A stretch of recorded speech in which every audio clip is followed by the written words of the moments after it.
Good morning. Please sit down.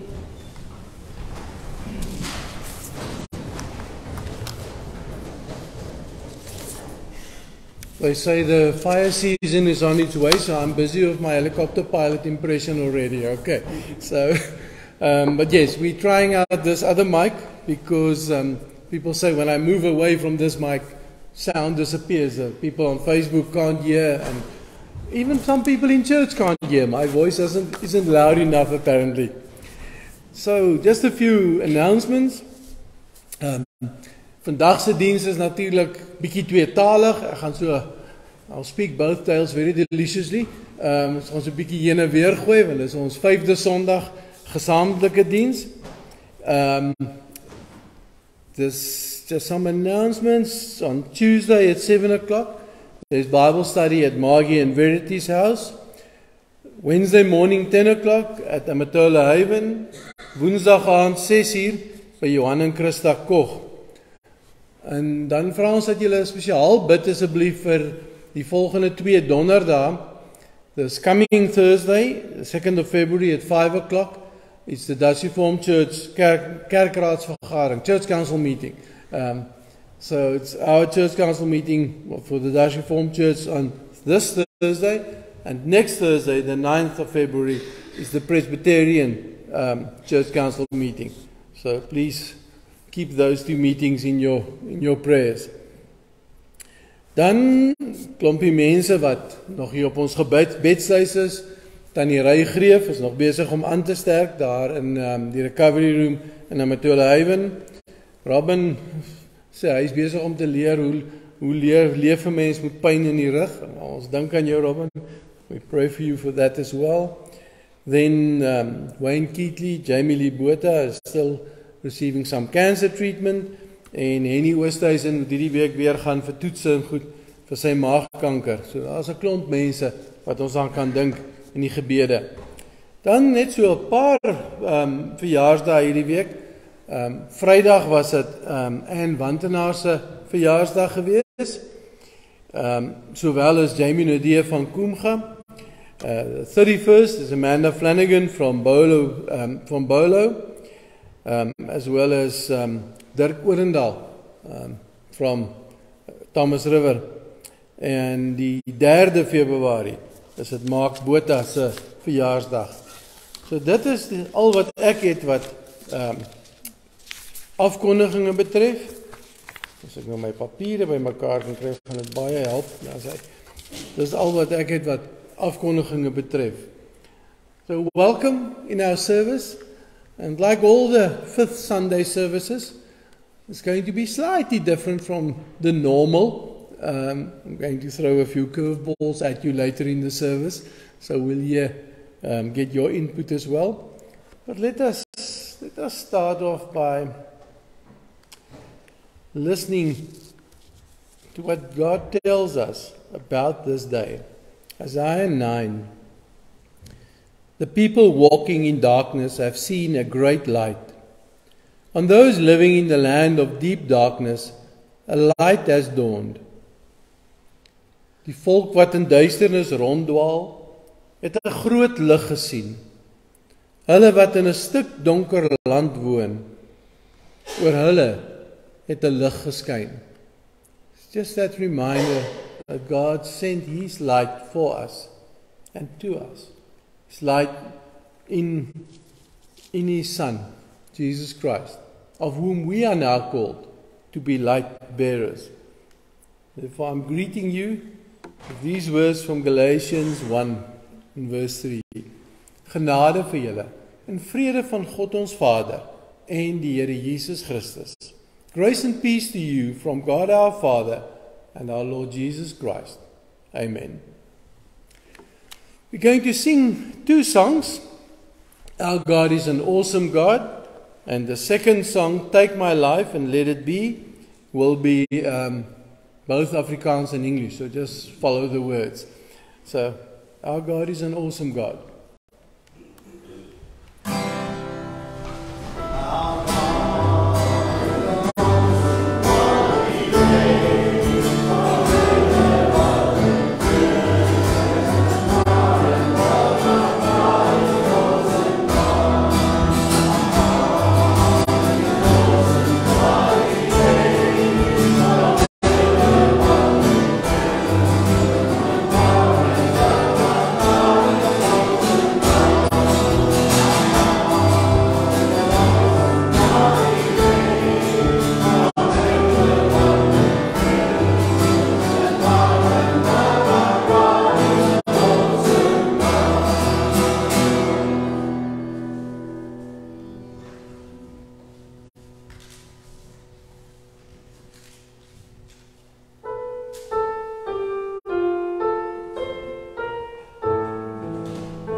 Please sit down.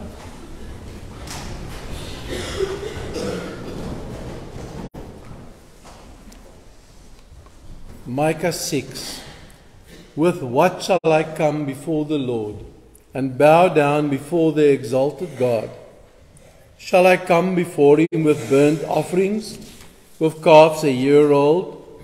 Will the Lord be pleased with thousands of rams, with 10,000 rivers of oil? Shall I offer my firstborn for my transgression, the fruit of my body for the sin of my soul? He has shown you, O mortal, what is good, to act justly, and to love mercy, and to walk humbly with your God. While you think about that, I'm going to read it again. I'm going to read it in Afrikaans this time. Waarmee sal ek die Here tegemoet gaan? My neerbuig voor die verhewe God. Sal ek hom tegemoet gaan met brandoffers, met jare oud kalwers? Sal die Here genoeg neem met duisende ramme, met 10,000 strome olyfolie? Moet ek my eersgeborene gee vir my oortreding, die vrug van my liggaam vir my eie sonde? Hy het aan jou mens bekend gemaak wat goed is. Wat anders eis die Here van jou, as om net te doen wat reg is, om troue liefde te bewys, en om nederig die pad saam met jou God te loop? One of the questions we're going to ask in today's service is, what is our purpose? Micah comes with a simple answer. Act justly, love mercy, walk humbly with your God. Doen wat reg is, bewys troue liefde, wandel nederig die pad saam met jou God. I'm going to give you a moment to pray, to think, to become silent with these words in your mind, to talk to God about it. And afterwards we'll sing Trust and Obey. Net eers 'n oomblik geleentheid vir stilte.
Let us bow our heads in prayer.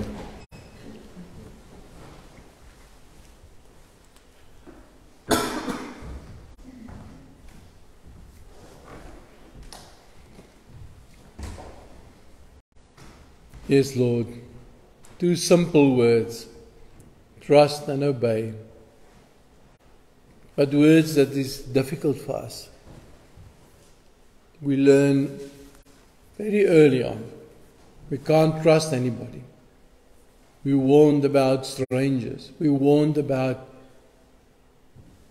people. Heer, daarom is dit vir ons moeilik om ons vertroue in U te stel. Het is moeilik om te vertrou as ons van kleins af leer om nie te vertrou nie. Heer, en as ons so sit in afwagting om U stem te hoor,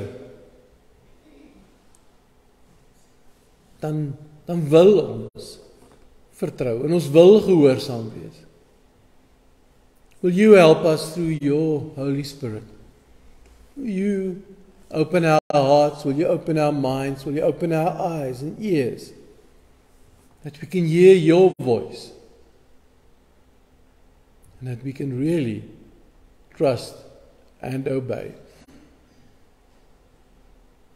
In Jesus' name we ask this. Amen. Ons lees vanmôre een van die moeilike gedeeltes daar uit die Ou Testament, uit Kronieke, 1 Kronieke 13, 1 Chronicles 13. I'm not going to read the whole story, I'm going to read the start of the story, and then I'll tell you the rest, but you can go and read it and check me up afterwards. Make sure I'm not telling fibs here.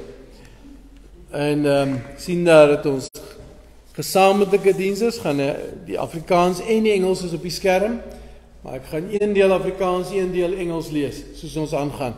Volg maar net, soos dit vir jou goed is. 1 Chronicles 13 from verse 1 to 8.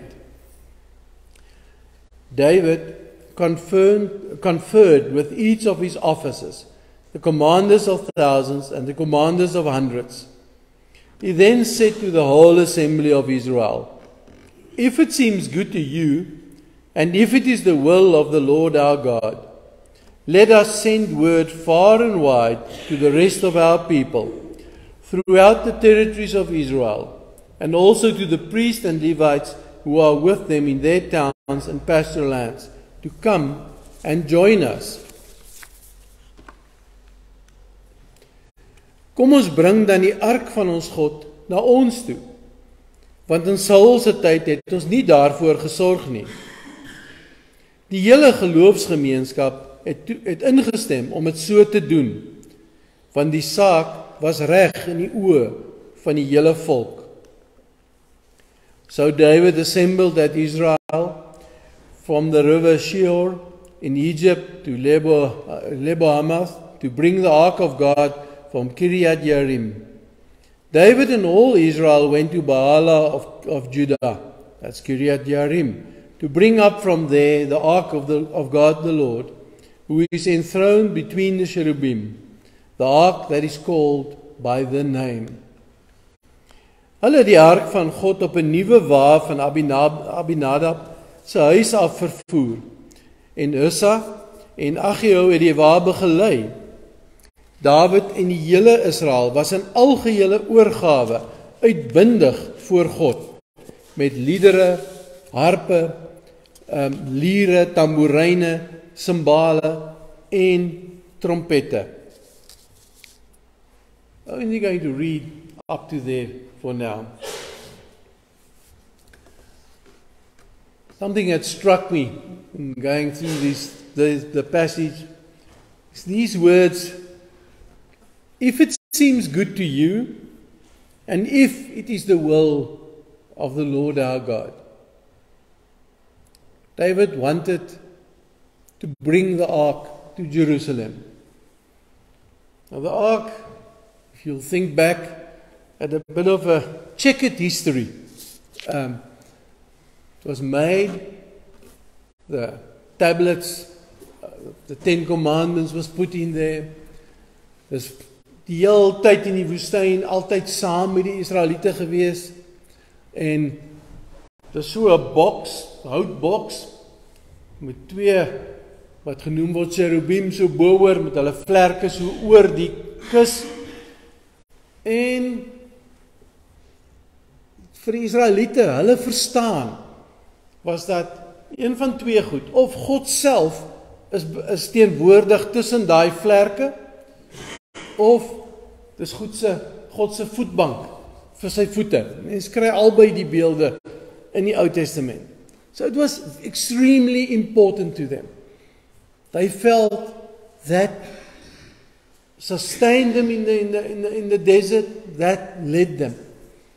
Then at one stage when they were fighting with the Philistines, they were busy losing, and they thought, no, let's quickly bring the ark. It's that little bit of magic we all want in our lives. Let's quickly bring the ark, it's going to solve our problem. Well, it created the opposite. The Philistines overran them. The Philistines took the ark back to their country, and Israel lost the ark. And then one calamity after the other started befalling the Philistines. Een moeilikheid na die ander, tot hulle besluit dat nee, dit moet hierdie ark van God wees. Hulle sien nie meer kans daarvoor nie. En hulle stuur hom terug Israel toe. Maar Israel was toe ook bang vir die ark, want hulle is nou bang wat hier gaan gebeur. En Abinadab, wat daar gebly het, so tussen die Filistyne en Israel, hulle het gesê, okay, jy moet mooi kyk, hou die arkie by jou huis, ons sal eers kyk of daar nie iets met jou gebeur het. It's a very cynical way of looking at it, but anyway, that's what they did. They left the thing in Abinadab's house for 20 years. For 20 years it was there. In the meantime, Saul came and went. David was now king, and David felt it's the start of his kingship. He's got to have a big symbolic thing that happens, something symbolic that shows that God chose him. En kom ons bring die ark. As dit goed lyk vir julle en as dit die wil is van God, sê hy, dan bring ons die ark nou Jerusalem toe. And then he forgets everything that God ever said about the ark. They put it on a wagon. Well, there's clear instructions earlier in the Old Testament. It's got to be carried on the shoulders of 4 Levites on poles. Just carried like that. The people around it, Uzzah and the others, have been caring for the ark for 20 years. You can sort of think of yourself, they look at this, it looks to them like a dead box, just a wooden kiss. They don't see God in it, but they've got to dust it, they've got to clean it. And on the way, of course it's not on the shoulders of the Levites on poles, it's on a wagon, the wagon stumbles, the ark wants to fall, and Uzzah just pushes it back. And then there's that weird story here in Chronicles. Uzzah falls dead. Suddenly, everything is shambles again. What now? This ark is dangerous. We can't take it to Jerusalem. En weer die naaste ou se huis. Kom ons gaan bære die by hierdie ou se huis. We're not taking this thing to Jerusalem. It's way too dangerous. Gaan bære hom weer. En dan as mens verder gaan lees in Kronieke, later aan, dan doen Dawid al die regte goed. Hy bid. Hy offer. Kry uiteindelik die sekerheid, dit is die wil van God, dat die ark moet kom, Jerusalem toe. Dan gaan hy terug, om die ark te gaan haal. Nie hierdie keer met 'n hele partytjie nie, not with, what is it, tamboerine en, waar is die stukkie, en al, the whole party on the road. Hierdie keer gaan hy geklee soos 'n priester, net in 'n wit linne kleed. Nie met die fancy koninklike gewaad en so aan nie. And on the road, they bring offers. They slaughter cattle, sheep, as offers to God.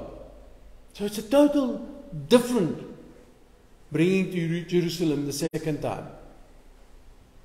and things go well. And the ark comes to the temple and is installed in the temple. Now, by this stage, if you've been listening to me, you might be thinking, where is Dion going this morning with this story? How does that fit in with us?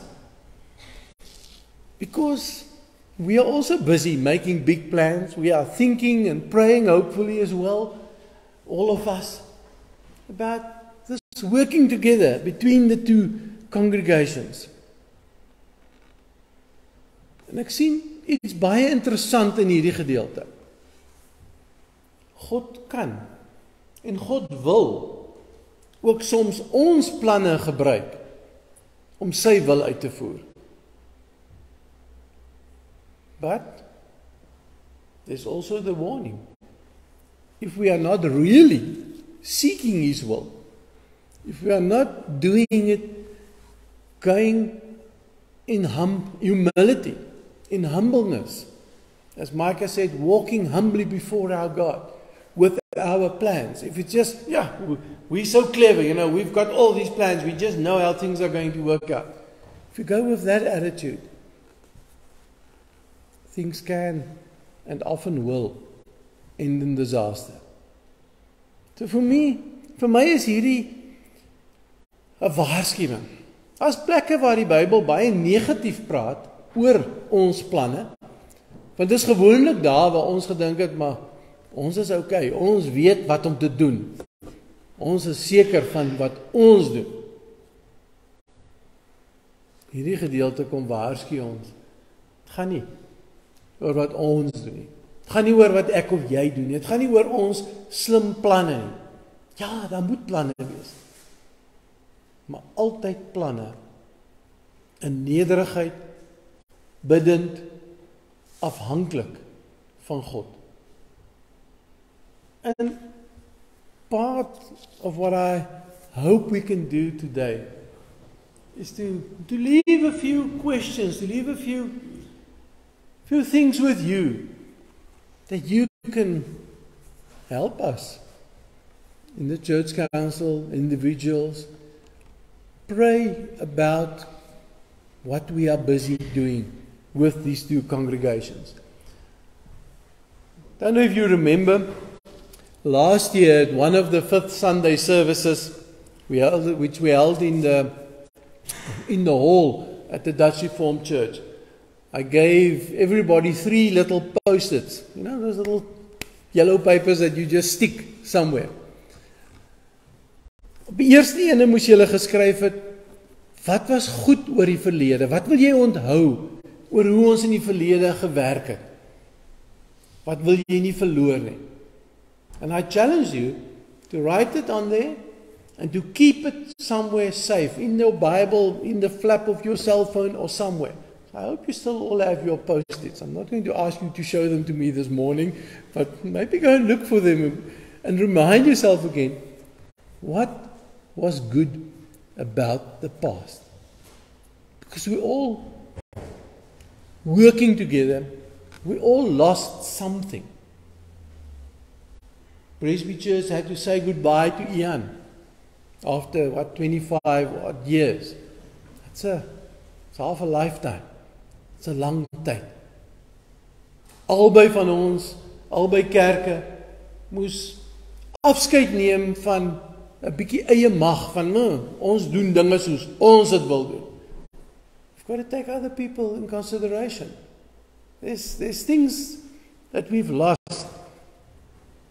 The second post-it that you guys, to remind you, had to write something on, was what was bad about the past, or what happened in the past that hurt you. And I challenge you to write that down on the post-it as well, to bring it to the front. There were little candles all over, and to light a candle. Some of you did the nice thing and even burned that little post-it because you gave it to God. Daai slegte dinge uit die verlede het julle daar vir God gegee. The third post-it, I challenge you to write down, what was your dream? What is your dream for the future, for what we're doing now?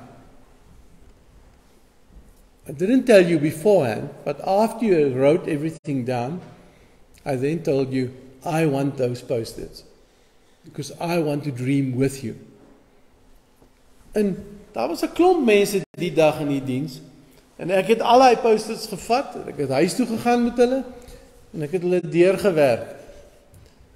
En meer as 90% van die mense wat daai dag in die diens was, se droom vir die toekoms was een of ander weergawe van die woord eenheid, or unity. So that was your dream. Just slightly less than a year ago, probably about 8 months ago when we did that exercise. Unity. Now, some time has passed. And it's always important to think again. That day, when I went through those posters that you gave me, I was shocked is probably the wrong word, but I was sort of, hoe sal mense dit nou stel? Ek was soort van, wow, wat is hier aan die gang? You know, it was a something came to my attention. It's as if God wanted to tell me, this is what He is doing. It's a Chronicles moment. If it seems good to you, and if it's the will of the Lord, let us do this. And that day, the people in that service said, their will is unity. There's things to think about. There's ways of having unity. But symbolically what we are doing is we're bringing the ark from Shiloh to Jerusalem. The question is, how are we doing it? Are we doing it with the right attitude? Right? Doing it humbly before God? Or is it just our clever plans? That's a fine line between the two. But it's an important line. Dit bepaal en gaan bepaal of dit wat ons mee besig is 'n sukses is, tot eer van God gaan wees in die toekoms of nie. So this morning I want to put another question to you. What is God calling us to now? We're at the start of 2023. The challenge of the two church councils to me was from March 2022 till January 2024, which in effect actually means here by November this year. And practically speaking, it means here by September, October this year. We must be in a position where we can say, our plans and the will of God fit in together or not. So this morning, I want us to ask ourselves, why? Wat is die doel van ons samewerking, van een gemeente van God te wees? What's the purpose for us being together? And this is where I'm going to now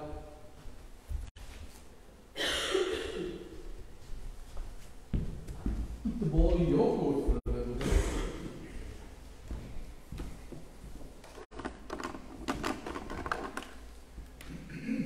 And I know we can't move these pews around, they're quite hard and bolted properly to the floor, but you can hand over the pew, talk to the person next to you, talk to the person behind you or in front of you. I want you to talk to each other for a moment about what does God want us to notice. Wat wil God hê moet ons raak sien? Wat is besig om te gebeur tussen ons twee geloofsgemeenskappe? What do you notice when we are together? For this first question, I want you to think of what is good and positive in worshiping God together, like we've been doing since January 2022. First, chat to each other. I'll shut up for the moment, and I'll wait to get some feedback from you.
Okay, so ons leer ken mekaar.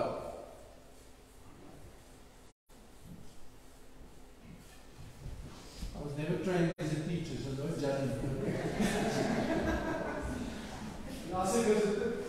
If I did train as a teacher, this is the one that I would have failed, like even more. Okay, wie nog? Ons leer mekaar ken. Ons mekaar wanneer sien, skielik sien ons mekaar ken, ons mekaar op 'n ander manier. Aanvaarding. That leads to acceptance.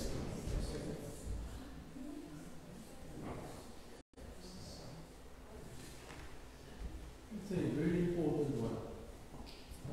Earlier, the unity of the group is continuing to help the churches to keep functioning. Okay, so the unity leads to practical. How would you put that in short? Sorry? Okay, so unity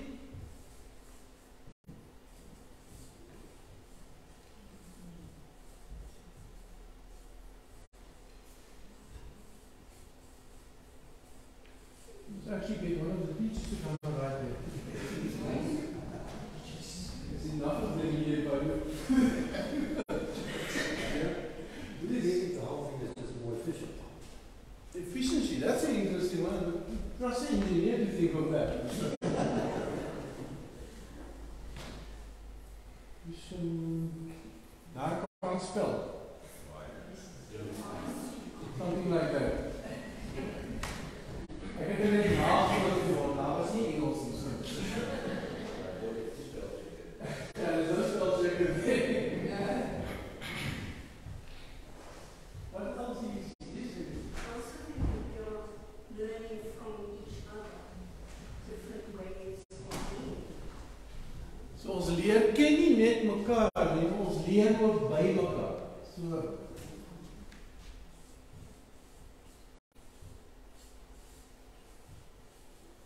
You're growing.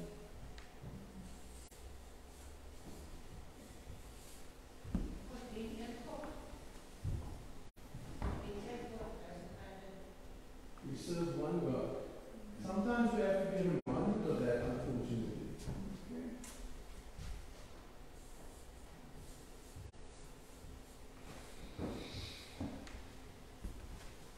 Okay, as the morning progresses, we can add a few more things.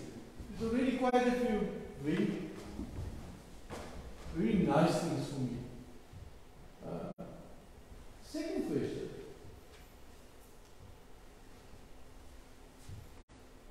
This that you gave me here was mostly head things.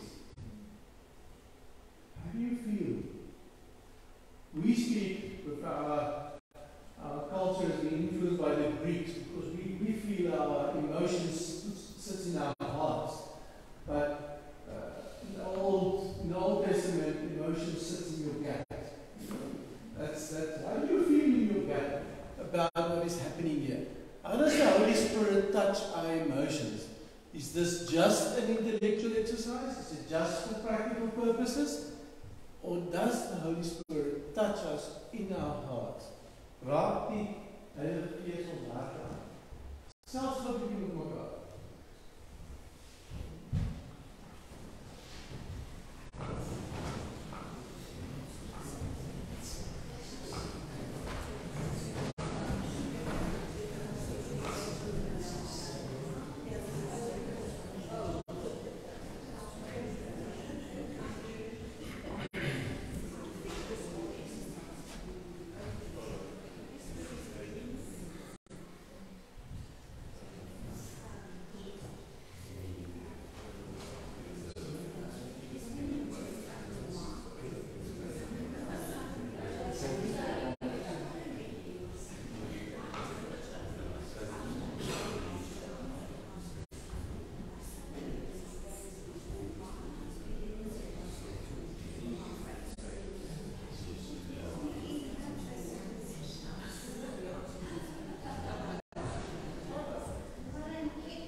Hoe laat hierdie, wat sê emosies maak hierdie by jou los? Wat is the Holy Spirit saying?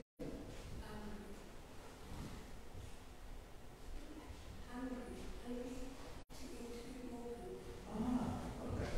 You said hungry, I said, but I'm getting food. That's all.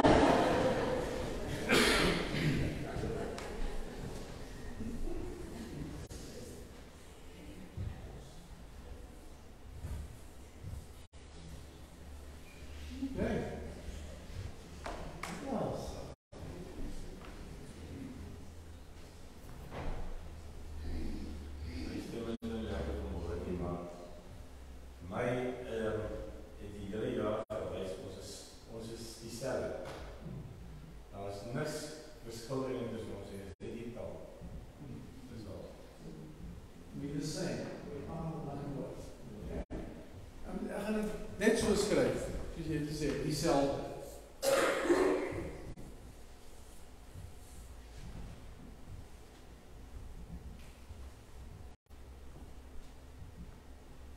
One more comment. After the Holy Spirit has, we have to confront our fears or our prejudices. So for some people it might have been a bit uncomfortable to actually face Change.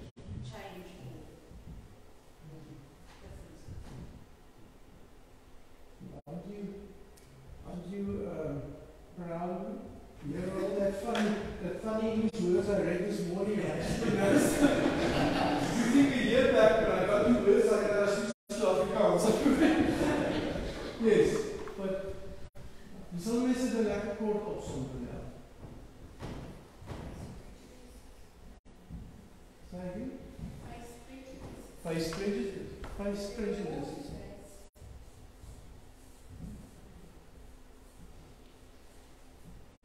Was it plus fears? Because often when we've got fears that we put there ourselves, which isn't real fears. And also, people don't like, generally people don't like change. Very easy. That's where the fear comes in as well. The only is something expressed in our group. We as Presbyterians feel a sense of relief.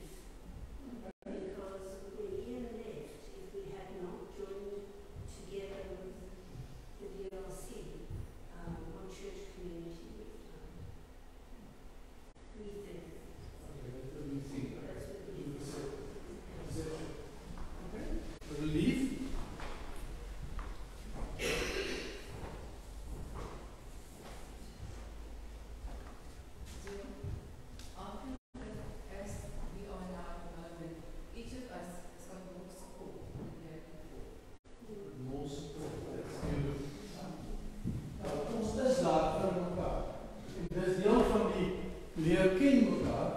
Soos ons mekaar leer ken, is dit nie net 'n naam nie, maar is iemand wat jy weet, daar's 'n probleem, of daar's 'n vreugde, weet?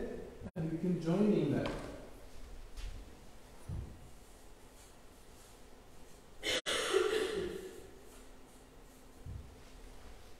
Last question. I won't keep you here for 1 o'clock, don't worry.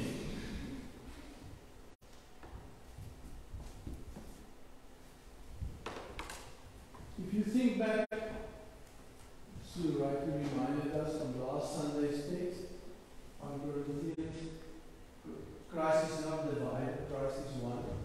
If you think of this morning's text, how do we tackle these things? How do we try to get our plans in line with God's will?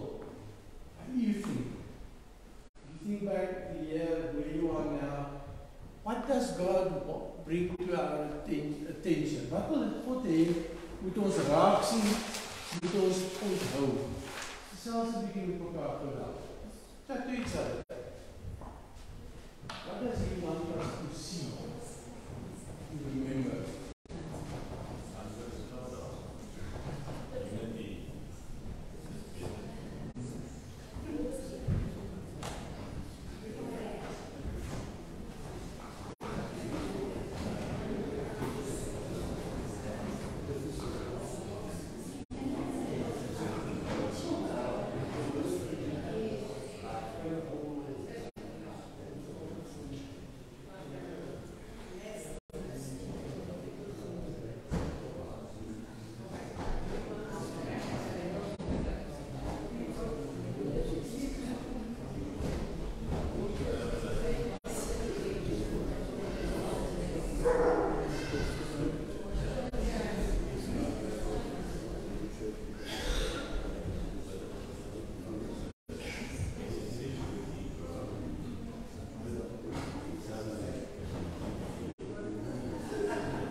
Let's get some feedback. For my readers, now eat some of our food. Hulle sal sê die antwoord is klaar in die songs. Een lyn is beter. So die correct word. Unity in God. Unity in God. That we must now take it to the next level.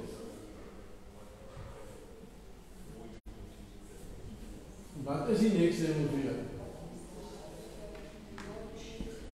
Ons is nie nodig om twee keer met die gebouwe te heen. Ons moet probeer na die punt toe waar ons eenheid vorm en eens een kerk laat heen, waar ons een gebouw het wat gaan ry. En ons kostes afding sodat ons meer kan uitreik met die fondse wat ons het.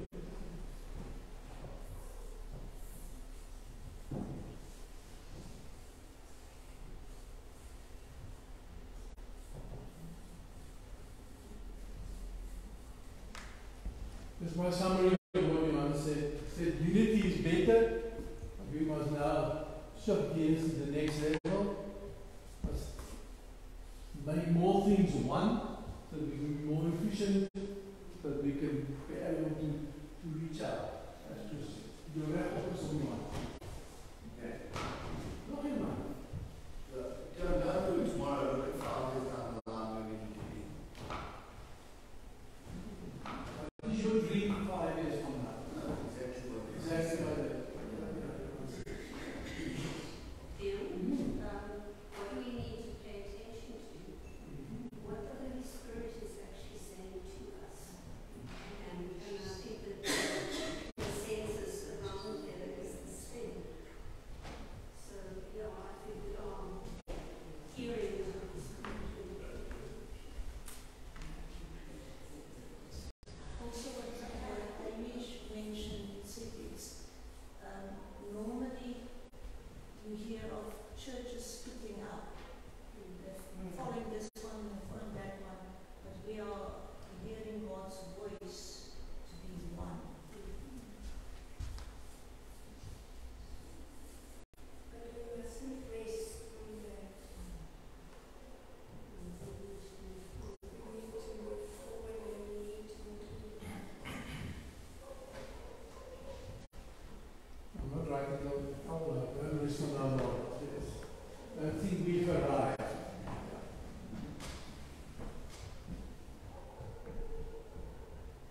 Thank you. I hope you won't just leave these questions. You'll pray about it. Think about it. Talk to God about it. I had an interesting experience this week. I had a Zoom meeting with two ministers from Stellenbosch University and the Dutch Reformed Church of the Western Cape.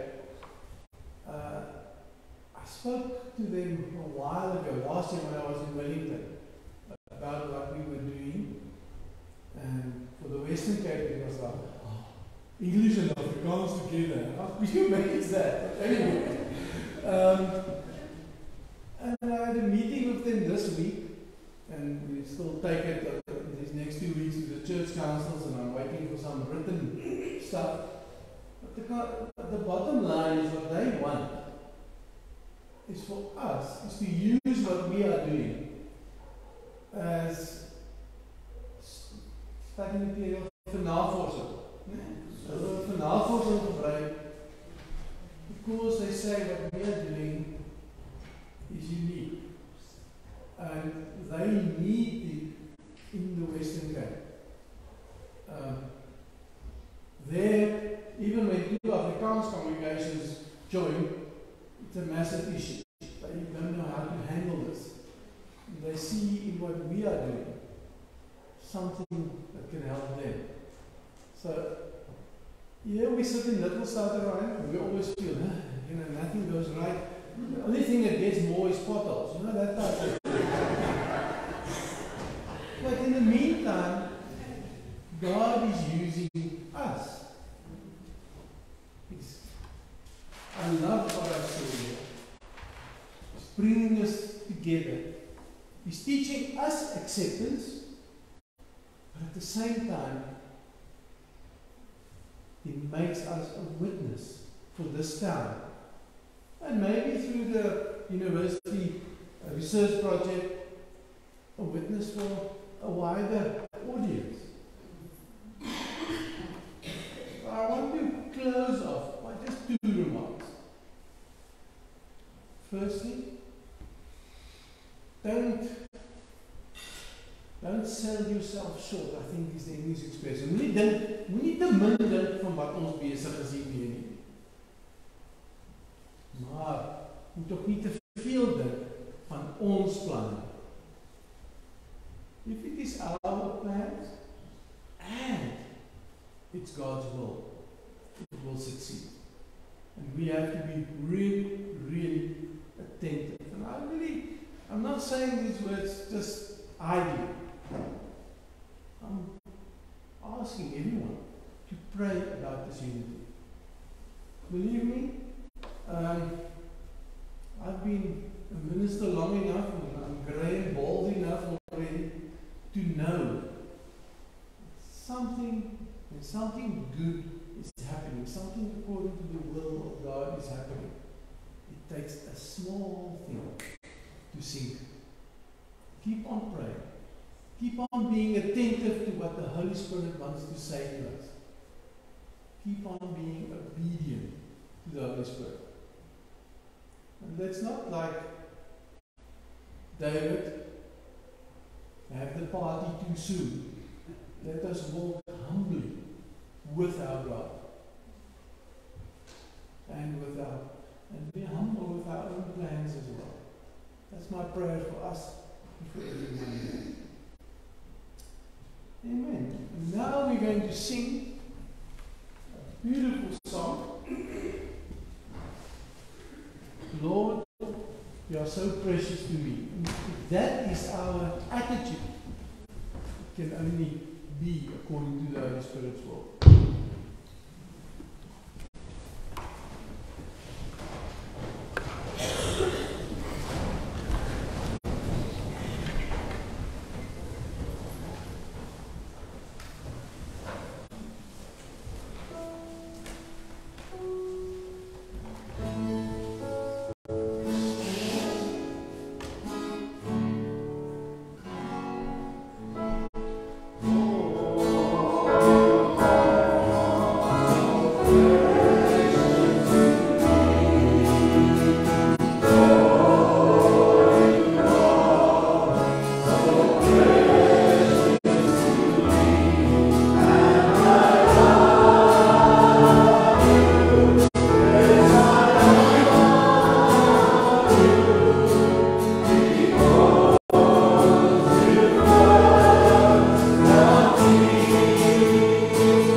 I on purpose didn't close with a prayer just now, because I want us to pray these words as a benediction on us and to keep us in the Lord's will. If you want to, you can say it out loud with me. The Lord bless us and keep us. The Lord make His face shine on us and be gracious to us. The Lord turn His face towards us and give us peace. Amen. And show a bit of that acceptance now when we sing the peace, and turn to each other and maybe walk to each other. Let us sing the peace.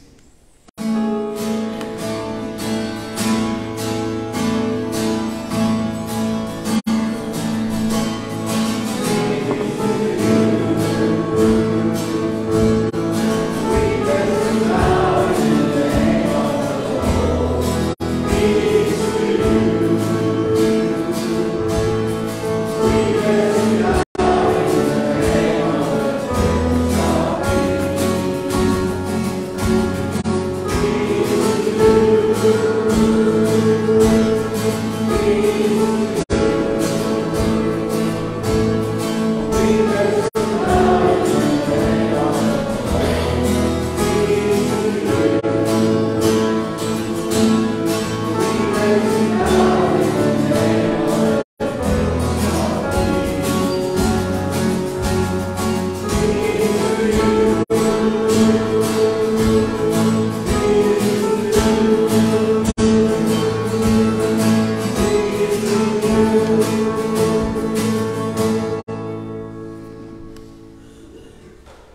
thank you for praying, thinking, dreaming with everyone here this morning. Give me a moment to get to the door. I just want to say hello to you in another way. And then we're going to eat and kuier saam. Then we're going to have our party.